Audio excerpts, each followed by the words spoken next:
we're going to talk about raising children with special needs. And there are some parents out there that have children with special needs. And then there are some parents out there that want to compare their children with other children. And maybe their child just is in a developmental stage of fast development, slow development. We need to stop comparing our children. When we compare our children, a lot of doctors want to put them on medication. I know a client that has a child that doesn't pay attention in class. He runs out of class. He runs all over the place. He won't sit down. He won't sit still. And immediately she took him to the doctor and wanted to diagnose him with ADHD. Sometimes we need to observe our child. Maybe they want to go outside and play. Maybe they're bored in school because you're teaching addition and they know multiplication. So we have to observe and pay attention to what our children are asking.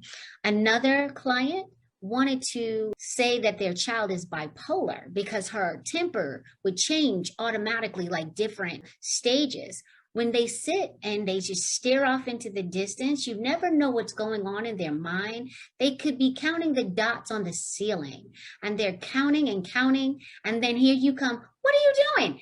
Oh, Mom, and they start again. So, instead of just immediately putting that diagnosis on your child, let's stop and observe. Also, let's not talk about our children's disabilities in front of them, because this will make a child feel less than what they are. You always want to talk about your child without your child listening. Well, my child, you know what? He was just diagnosed with this disability and he has seizures all the time and all I have to do is wet the bed and da-da-da. It makes the person feel with low self-esteem. And I'm going to give this over to Carolina because she has that expertise that she might want to share with you. Thank you very much. You talk about these two very important points. Nowadays we hopefully have so much knowledge about mental health and some things that can be different in the behavior, but you need to be very cautious in taking, diagnosis or taking conclusions without having a pool of professionals who see and talk about your kid and realize if it's a kind of personality thing, if it's the stage of development, if it's something that is going on in their life, so they are acting like that. But anyway, if we go through all these things and we really have a diagnosis, whichever it is, there is something very important that we need to consider, that our child is going to come first. First of all, she is Susie or he is Matthews, whatever. And then one characteristic they have is that diagnosis. The diagnosis doesn't define the person because no kid with autism is the same. No child with Down syndrome is the same. So you don't need to put them in a box like, okay, has Down syndrome, everyone is going to be the same.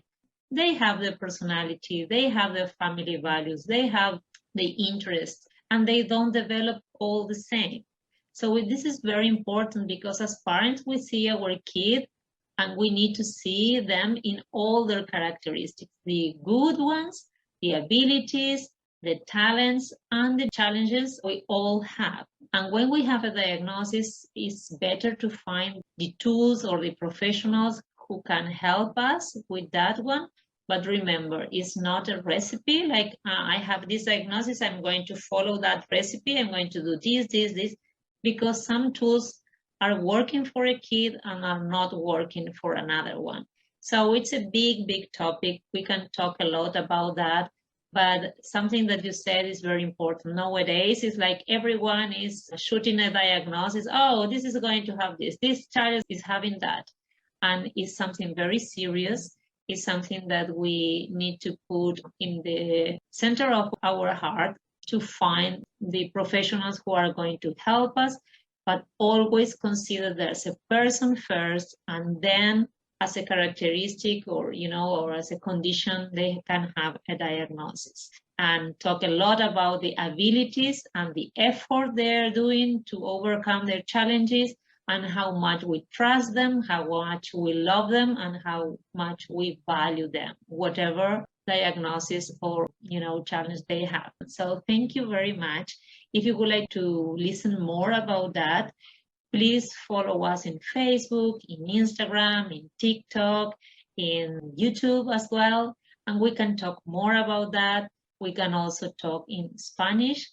Entonces, si quieres saber más información sobre este tema que estuvimos hablando de los diagnósticos, de criar un hijo que tiene algún diagnóstico, por favor, contactanos que podemos hablar mucho más sobre eso. Muchísimas gracias. Do you like to add something else, Jules? Just click like and subscribe.